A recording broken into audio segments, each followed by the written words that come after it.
I have to dermaplane my face because there's a lot of baby hairs. Like there's so much hair on my face right now that I like don't want there. I do it probably once a month, maybe twice a month. So I've been using for probably the past like 2 years these dermaplaners from Kitsch.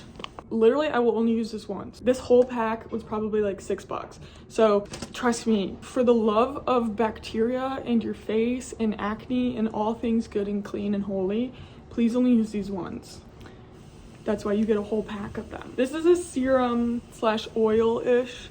I'm just gonna put it on thickly because you need like a little layer to give your skin some slip. The goal is not to cut yourself at all, by the way. Please be careful. Please only use these one time. Please use a nice oil on your skin. Wash your face. Be using some sort of microbial spray that is safe for your skin. Don't go anywhere near your eye. Sunscreen 100%. So here is my little blade. It's not gonna focus on the freaking blade because my hands are so shaky.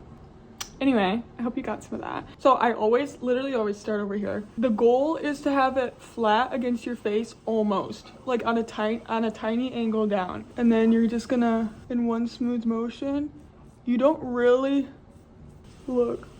Good thing my hands are so shaky, you literally can't see anything.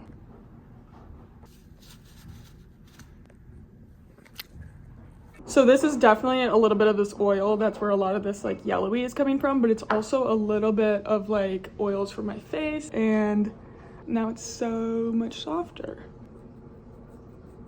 The key is having your skin as taut. I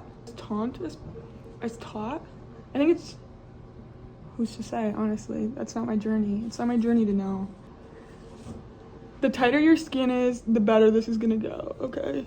You gotta slide it tight. Yuck. Over here, this is gonna be good.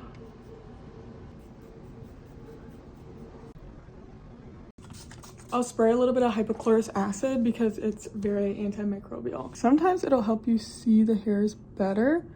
I mean, this is a dog hair, at least. That is gross. So anyway,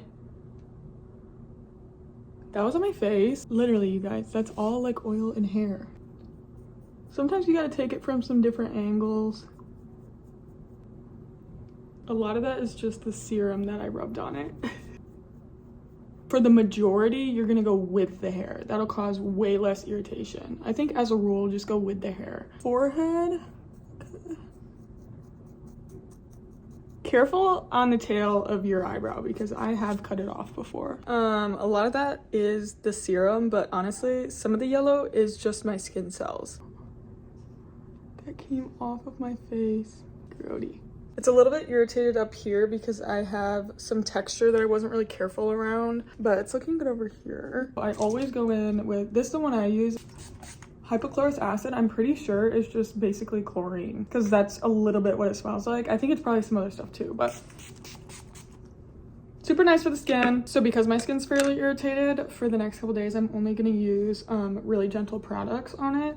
So that's gonna, Honey Halo Moisturizer, and I've gone through so many of these. So no makeup wipes, that's really gonna just like push bacteria into the skin, to be honest, so. This stuff feels so good, but this stuff is expensive. But pharmacy will have sales sometimes, so that's when I go balls to the walls. Boom. It feels so much smoother, so much softer. Look at that glow. Now I am so much more like glowy and like model-esque. That'll help makeup lay nicer next week for the shoot. So that is my microblading routine. Be very careful, please. If you guys want, I have my Amazon storefront that I'm trying to be better about linking stuff to, so I will do that. Delicious, delicious. My skin feels amazing. But thanks for watching. Thank you so much for watching. I would die if you gave this a thumbs up and subscribed, and you'll be looking so sexy. And then you'll be looking so sexy like me.